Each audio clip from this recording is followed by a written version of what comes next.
Gadewch i ni weddio. Diolch yn y ti o Dduw am y fraint yma eto gael dod gyda fro. Ni'n cyflwyno yr amser byr yma i ti ac yn gofyn i ti fendithio'r geiriau yma, yr emynau yma i'n heneidio ni. A byddwn ni'n cael profi yr mawl yn ein heneidio ni wrth i ni ystyried y geiriau yma. Tyrd arwain ni yn ein myfyrdodau. Ni'n gofyn hyn o tre enw ac heiddiant i'n harbwyd Iesu Grist. Amen.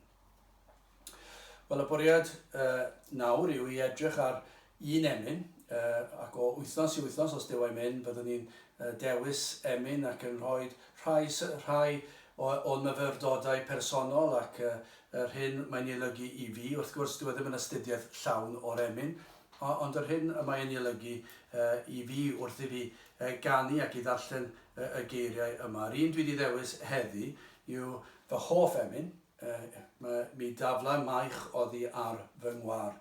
Ac felly y bwriad fydd i fi ddarllen yr emyn yn llawn yn gyntaf ac yna i roi chydig o yr hyn y mae'n ei olygu fi'n bersonol. Ac efallai bydd yna eraill yn gallu dweud bod yn golygu rhywbeth arall i chi ac efallai mewn amser bydd yn gallu trafod yr emyn yma gyda'n gilydd. Gadewch i ddarllen yr emyn.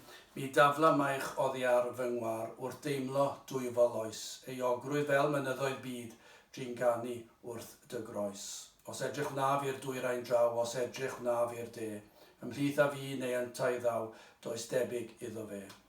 Fe roes ei ddwylo pur ar led, fe wisgodd goron ddroen, mwyn i'r brwnt gael bod yn wyn, fel hyfryd liain main. Esgyn o wnaeth i entrych nef i eirio dros y gwan, fe signaf enaid unau'n lan yw fynwes yn y man. Ac yna cafod gydag ef panel y byd ar dan, ac edrych yn ei hyfryd wedd, gan harddach nag o'r blaen.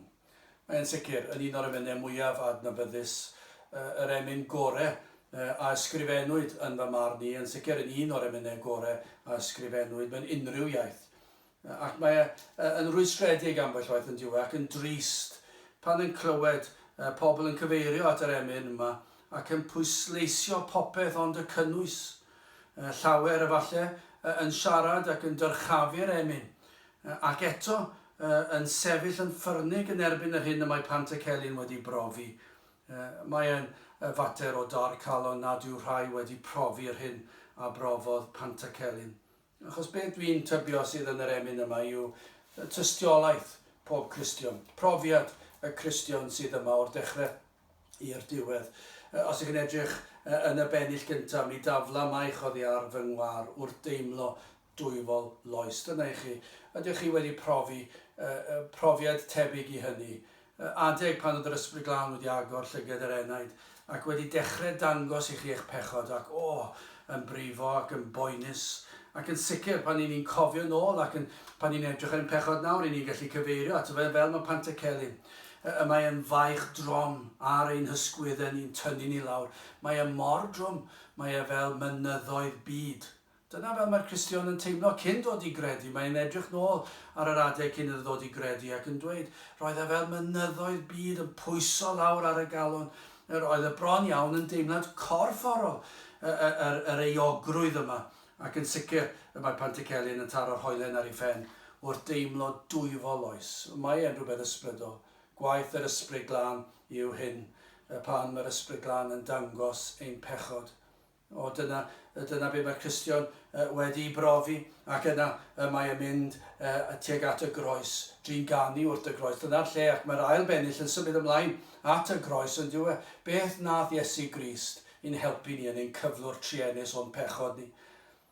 Os edrych wnaf i'r dwyrain draw, os edrych wnaf i'r de, ymhlith a fi neu yntau ddaw, does debyg iddo fe. Dyna i chi, pa mae'r gyhoeddiad o bechod, beth sydd yn digwydd? I chi'n gallu cofio beth ddigwyddodd i chi? Falle bod chi wedi chwilio i bob cyfeiriad, pwy sydd yn gallu helpu, os unrhyw un yn gallu helpu. Rhai yn mynd at grefyddau, rhai yn mynd at wleidyddiaeth, athroniaethau amrywiol, rhai'n llenwi bywydau pob math o bethau a profiadau, teithio'r byd mwyn trio dod o hyd i ryw atebion.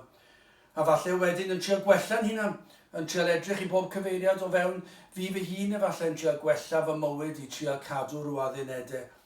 Ond beth mae'r Cristion yn dod i weld? Os dwi'n edrych i'r dwyrain draw, os yn edrych i'r de, ymhlith a fi, neu yntau ddaw. Yr ateb yw does debyg iddo fe. Mae'n gweld does neb fel Iesu Grist. Iesu Grist yw'r cyfan. Fe yw popeth i ni. Fe sydd wedi gwneud y cyfan yn ein lle ni. Ac mae'r Efengyl yn cael ei ymhelaethu hyd yn oed yn well ac yn ddyfnach i chi'n edrych yn y drydedd adnod.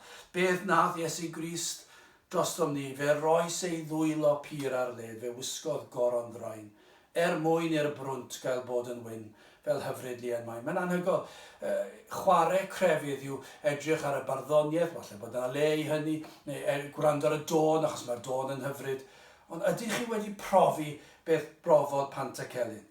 Fe welodd fod Crist wedi lledaenu ei ddwylo. Fe wisgodd goron ddraen. Ac fe wnaeth hyn mwyn i ni cael bywyd. Mwyn i ni cael fod yn wyn. Mae'r groes yn ganolog. Mae'n holl bwysig. Rhaid oedd i Iesu Grist cael ei ladd. Fe groes hoeliwyd yn ein lle ni. Fe gymerodd ein cosb ni. Yno ar y groes nath y tad tywall ei ddigofaint ar Iesu Grist. Fe roddodd ei ddwylo pur ar led. Mwyn i ni cael maddeuant, i ni cael ein golchi lan.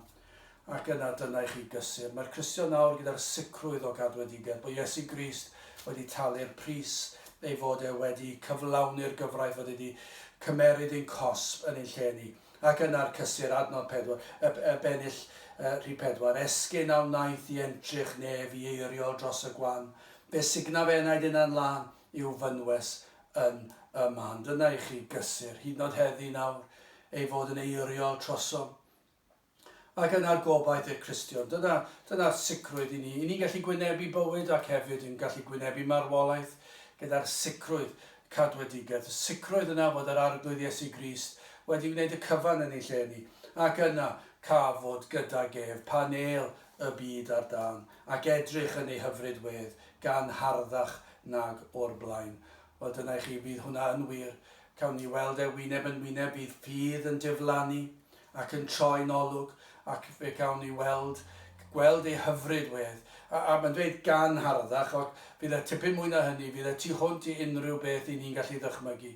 Gweld prydferthwch Crist, yr un a gymerodd ein cosb yn ein lle. Gai orffen drwy ofyn y cwestiwn, ydych chi wedi profi yr hyn a brofodd Pantycelyn? A'r hyn mae'r saint dros y canrifoedd wedi brofi. Os ydych chi, wel fe fydd na gan yn eich enaid, ac pan fyddwch chi'n canu'r emyn yma, fe fyddwch chi yn moliannu enw'r arglwydd Iesu Grist. Ond os nad ydych chi, o'na fyddwch chi'n gweddio y bydd Duw yn agor llygaid eich enaid. I chi weld eich cyflwr, i weld eich hangen am waredwr, am yr arglwydd Iesu Grist. Ac yna falle rhyw ddydd, falle chi wedi canu'r emyn yma gannoedd o weithiau, ond efallai fyddwch chi'n ymuno gyda Pantycelyn yn y profiad eich bod wedi taflu eich baich personol oddi ar eich gwar a'i daflu fe ar yr arglwydd Iesu Grist. Gadewch i ni weddio. O Dduw, i ni yn diolch i ti am y fraint o cael emynau fel hyn. Yn diolch i ti am godi'r gweision yma dros y canrifoedd sydd wedi ysgrifennu'r fath eiriau. Helpa ni i ddeall nhw, helpa ni i wybod ein bod ni wedi profi nhw. Ac yna o Dduw, a byddwn ni yn eu canu nhw ac yn eu hadro nhw ac yn atgoffa'n hunan ohonynt mwyn dyfoliannu di. Tyrd lawr i'n plith, bendithion unwaith eto, i ni'n gofyn ein o trwy enw ac heiddiant ein harglwydd Iesu Grist. Amen.